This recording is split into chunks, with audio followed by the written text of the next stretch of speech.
आज हम बात करेंगे परमाणु, परमाणु संकेत, परमाणु क्रमांक, इलेक्ट्रॉनिक विन्यास और संयोजकता के बारे में। तो सबसे पहले तो ये जानना जरूरी है कि परमाणु क्या होता है। तो लगभग 2500 साल पहले महर्षि कणाद अपने देश के वैज्ञानिक थे, हालांकि उनको मान्यता नहीं मिली। तो करीब 500 ईसा पूर्व, मतलब करीब 2500 साल पहले उन्होंने बता दिया कि अगर किसी पदार्थ को छोटे छोटे टुकड़ों में लगातार काटते जाएंगे तो एक बहुत छोटा कण, जो सबसे छोटा कण जिसको विभाजित नहीं किया जा सकता, उसको कहेंगे परमाणु। इसी तरह से डाल्टन, जो इंग्लैंड के रहने वाले थे, उन्होंने भी परमाणु को अविभाज्य बताया। तो डाल्टन का एक पहला परमाणु मॉडल था कि परमाणु किस तरह का होता है, तो उसको कहा गया परमाणु मॉडल, डाल्टन का परमाणु मॉडल। इसके बाद में रदरफोर्ड और थॉमसन का तरबूज मॉडल, तरबूज जैसा उन्होंने बताया कि परमाणु होता है, तो तरबूज मॉडल उन्होंने दिया। तो इसकी चर्चा हम नेक्स्ट वीडियो में करेंगे। यहाँ पर हम बात करेंगे कि परमाणु होता क्या है। तो परमाणु किसी भी पदार्थ का सबसे छोटा कण होता है। पहले तो इसको अविभाज्य माना गया था, लेकिन बाद में पता चला कि परमाणु भी मुख्य तौर पे इलेक्ट्रॉन, प्रोटॉन और न्यूट्रॉन नामक मुख्य 3 कणों से मिलकर बना है। हालांकि बाद में और भी कणों का पता चला, लेकिन यहाँ पर जो आप बात करेंगे 3 कणों की, परमाणु में 3 कण मुख्य तौर पे होते हैं, इलेक्ट्रॉन, प्रोटॉन और न्यूट्रॉन। तो एक सवाल आता है कि परमाणु क्रमांक क्या है। अगर परमाणु क्रमांक मालूम है तो हम बता सकते हैं कि उसमें इलेक्ट्रॉन कितने हैं और उसमें प्रोटॉन कितने हैं, क्योंकि जितना परमाणु क्रमांक होता है उतने ही इलेक्ट्रॉन होंगे। क्या होंगे? इलेक्ट्रॉन। अगर परमाणु क्रमांक की चर्चा की जाए तो इसका मतलब उसमें इलेक्ट्रॉन भी उतने होंगे, और जितने इलेक्ट्रॉन होंगे उतने ही प्रोटॉन होंगे। तो यहाँ पर हम बात करेंगे मुख्य तौर पे तत्वों के इलेक्ट्रॉनिक विन्यास और संयोजकता की। तो जितने इलेक्ट्रॉन होते हैं ये किसी परमाणु में कैसे उपस्थित होते हैं, इसके बारे में बोर और बरी ने, बोर ने परमाणु मॉडल दिया था, और ये बोर और बरी, इन वैज्ञानिकों ने बताया कि इलेक्ट्रॉन किस तरह से परमाणु में व्यवस्थित रहते हैं। तो परमाणु के मध्य में जो होता है प्रोटॉन और न्यूट्रॉन होता है। प्रोटॉन न्यूट्रॉन मध्य में होता है, नाभिक में होता है। नाभिक की खोज की थी रदरफोर्ड ने। और इसके चारों तरफ इलेक्ट्रॉन चक्कर लगाते रहते हैं, अलग अलग स्थिर कक्षाओं में चक्कर लगाते रहते हैं। इस तरह से बोर ने बताया। बोर बरी ने इन्होंने बताया कि इलेक्ट्रॉन कितने कितने हर कक्षा में रहते हैं, कक्षाएं होती हैं अलग अलग, तो इसमें कितने कितने रह सकते हैं। तो इन कक्षाओं को 1, 2, 3, 4 इस तरह से लिख सकते हैं, या K, L, M, N इस तरह से लिख सकते हैं। तो इसमें कितने इलेक्ट्रॉन होंगे कक्षाओं में, उनको हम अगर दर्शाएं तो उसी को कहा जाता है इलेक्ट्रॉनिक विन्यास। तो इलेक्ट्रॉनिक विन्यास क्या है कि हर परमाणु की कक्षा में कितने कितने इलेक्ट्रॉन होंगे, उनको अगर हम लिखें तो कहलाता है इलेक्ट्रॉनिक विन्यास। अगर उसकी रचना बनाए तो उसको कहते हैं इलेक्ट्रॉनिक संरचना। परमाणु की इलेक्ट्रॉनिक संरचना हो गई। तो यहाँ पर हम बात करेंगे इलेक्ट्रॉनिक विन्यास की। तो सबसे पहले तो हमको परमाणु क्रमांक मालूम होना चाहिए, क्योंकि जितना परमाणु क्रमांक है उतना इसके मतलब उसमें इलेक्ट्रॉन है।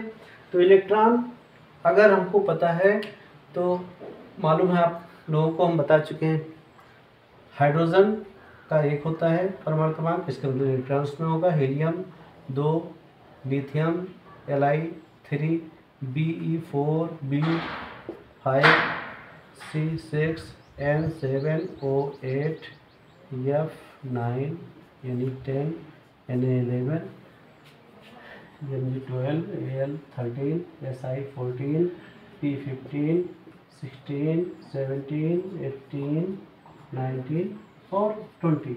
तो ये हो गए 20 ऐसे तत्व हैं जिनका इलेक्ट्रॉनिक विन्यास हम आपको यहाँ पर बताएंगे। तो इसको पूरा आपको डिटेल में समझना है। तो बोर बरी ने क्या बताया कि इलेक्ट्रॉनिक की जो अधिकतम संख्या होगी, अधिकतम, तो इसके लिए इन्होंने एक सूत्र दिया था। वो सूत्र क्या था? 2n²। 2n² का मतलब n क्या है? n है कक्षा संख्या, n बराबर कक्षा संख्या। तो अधिकतम इलेक्ट्रॉन कितने होंगे, 2n² होंगे। और बाहरी कक्षा में दूसरा नियम उन्होंने दिया कि बाहरी कक्षा में ज़्यादा से ज़्यादा 8 इलेक्ट्रॉन तक हो सकते हैं।